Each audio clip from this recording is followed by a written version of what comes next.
Hello friends, welcome to Tanvish kitchen. ఇవాల్టి special ఎంతో టేస్టీగా ఉండే అలాగే ఎంతో హెల్తీగా ఉండే లడ్డు అండి. అది కూడా ఇన్స్టాంట్గా అప్పటికప్పుడు ఎంతో సింపుల్గా ఎవరైనా ఇలా గోధుమ పిండితో చేసి పెట్టండి. చాలా టేస్టీగా ఉంటాయండి. చిన్నపిల్లలకి ఇలా రోజుకొకటి ఇచ్చినా చాలా హెల్తీగా తయారవుతారండి. ఇంకా ఫ్రెండ్స్ కానీ ఎవరైనా ఇంటికి వచ్చినప్పుడు ఇలా ట్రై చేయండి, చాలా టేస్టీగా ఉంటాయి. సో దీనికోసం ముందుగా ఇలా ఒక బౌల్ తీసుకొని అందులో 1 కప్పు గోధుమ పిండి తీసుకోవాలి. ఇప్పుడు దీంట్లో చిటికెడు ఉప్పు అలాగే 1 టీ స్పూన్ నెయ్యి. ఇప్పుడు ఈ నెయ్యి పిండిలో కలిసే విధంగా బాగా ఒకసారి ఉండలు లేకుండా కలుపుకోవాలి. ఇలా మొత్తం కలుపుకున్న తర్వాత దీంట్లో కొద్దిగా వాటర్ యాడ్ చేస్తూ మనం చపాతీ పిండికి ఎలా అయితే కలుపుకుంటామో అలా కలుపుకోవాలండి. వాటర్ ఒకేసారి వేయకూడదండి. ఇలా కొద్దిగా వేస్తూ సాఫ్ట్గా కలుపుకోవాలి. చూసారు కదా, ఇలా సాఫ్ట్గా కలుపుకొని ఇప్పుడు దీన్ని ఒక 10 నిమిషాలు అలా పక్కకి పెట్టుకోవాలి. ఈ పిండి నానేలోపు స్టవ్ పైన ఒక ప్యాన్ తీసుకొని అందులో 2 టేబుల్ స్పూన్ల నెయ్యి వేసి అది వేడైన తర్వాత ఇక్కడ నేను సన్నగా కట్ చేసి పెట్టుకున్న 1 టేబుల్ స్పూన్ కాజు అలాగే బాదం, పిస్తా అలాగే వాటర్ మిలన్ సీడ్స్, మీ దగ్గర ఏవి అవైలబుల్ ఉంటే ఆ డ్రై ఫ్రూట్స్ తీసుకోండి. అలాగే 1 టేబుల్ స్పూన్ కొబ్బరి పొడి. ఇలా ఇవి అన్నీ వేసి లో ఫ్లేమ్లో మంచి లైట్ గోల్డెన్ కలర్ వచ్చేంత వరకు ఫ్రై చేసుకోవాలి. చూసారు కదా, ఇలా లో ఫ్లేమ్లో లైట్ గోల్డెన్ కలర్ వచ్చేంత వరకు ఫ్రై చేసేసి ఇవి ఒక బౌల్లోకి ట్రాన్స్ఫర్ చేసి పక్కకు పెట్టుకోండి. ఇప్పుడు 10 నిమిషాల తర్వాత మనం ముందుగా కలిపెట్టుకున్న పిండిని మరొకసారి బాగా కలుపుకొని మనం చపాతీ చేసుకోవడానికి ఎలా అయితే బాల్స్ ప్రిపేర్ చేస్తామో అలానే బాల్స్గా ప్రిపేర్ చేసి పక్కకు పెట్టుకోండి. ఇప్పుడు ఇలా ఒక్కొక్క బౌల్ తీసుకొని మనం చపాతీ ఎలా అయితే చేస్తామో అలా చేసుకోవాలి.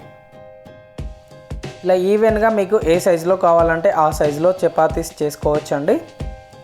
ఇలా చపాతీలు అన్నీ చేసి పక్కకు పెట్టుకున్న తర్వాత ఇప్పుడు స్టవ్ పైన ప్యాన్ తీసుకొని అది వేడైన తర్వాత నేను ఇక్కడ ఒక 1/2 టీ స్పూన్ నెయ్యి వేసి ఈవెన్గా స్ప్రెడ్ చేశానండి. ఇప్పుడు దీనిపైన మనం ముందుగా రెడీ చేసుకున్న చపాతీ వేసి ఇలా పైన నెయ్యి వేసి ఈవెన్గా ఫ్రై చేసుకోవాలి. నెయ్యి వేయడం వల్ల చాలా టేస్టీగా ఉంటుందండి. నెయ్యి లేకపోతే ఆయిల్ కూడా వేసుకోవచ్చు. ఇలా మధ్యలో నెయ్యి అప్లై చేస్తూ అటు ఇటు రొటేట్ చేస్తూ మనం చపాతీ ఎలా అయితే ఫ్రై చేసుకుంటామో అలా ఫ్రై చేసుకోవాలి. ఇలానే మిగతా అన్నీ ఫ్రై చేసేసి ఇలా పక్కకు పెట్టుకోవాలి. ఇలా నెయ్యి అప్లై చేస్తూ అన్ని చపాతీలు ఫ్రై చేసేసి నాకు ఇక్కడైతే 4 క్వాంటిటీస్ అయ్యాయండి, మీడియం సైజులో ఉండేవి. ఇప్పుడు వీటిని చిన్న ముక్కలుగా కట్ చేసుకోవాలి. చపాతీ అన్నీ చిన్న ముక్కలుగా కట్ చేసుకోవాలి. ఇలా కట్ చేసుకున్న తర్వాత ఒక మిక్సీ జార్ తీసుకొని దాంట్లో మనం ముందుగా కట్ చేసుకున్న చపాతీ పీసెస్ అన్నీ వేసుకోవాలి. ఇప్పుడు మూత పెట్టి కోర్స్గా బ్లెండ్ చేసుకోవాలండి. చూసారు కదా, ఇలా కోర్స్గా బ్లెండ్ చేసేసుకున్న తర్వాత ఈ పౌడర్ని వేరొక బౌల్లోకి ట్రాన్స్ఫర్ చేసుకోవాలి. ఇలా మొత్తం ట్రాన్స్ఫర్ చేసుకున్న తర్వాత నేను ఇక్కడ ఒక 1/2 కప్ తురుముకున్న బెల్లం తీసుకుంటున్నానండి. స్వీట్ తక్కువ తినేవాళ్ళు కాస్త తక్కువ తినవచ్చు, అలాగే ఎక్కువ తినేవాళ్ళు కాస్త ఎక్కువ తీసుకోవచ్చు అండి. ఇప్పుడు దీంట్లో మనం ముందుగా చేసుకున్న చపాతీ పౌడర్ ఒక 3 టీ స్పూన్లు వేసి మెత్తగా పేస్ట్ చేసుకోవాలి ఈ బెల్లం తురుముని. చూసారు కదా, ఇలా మెత్తగా ఫైన్ పేస్ట్ చేసుకున్న తర్వాత ఈ పేస్ట్ని మనం ముందుగా పొడి చేసుకున్న చపాతీ పౌడర్లోకి యాడ్ చేయాలి. ఈ బెల్లం పేస్ట్ మొత్తం వేసి ఒకసారి ఈ పౌడర్లో కలిసే విధంగా బాగా కలుపుకోవాలి. చూసారు కదా, ఇలా మొత్తం కలుపుకున్న తర్వాత మీరు ఒకసారి టెస్ట్ చేస్తే మనకి ఇలా బాల్ షేప్ అవుతుందండి.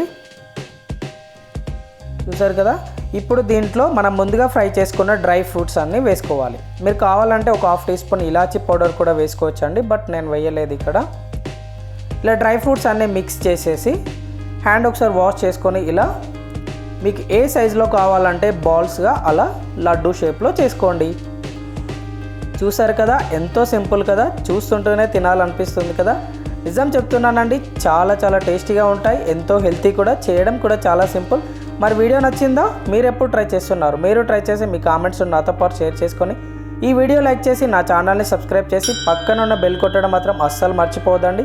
Thank you for watching.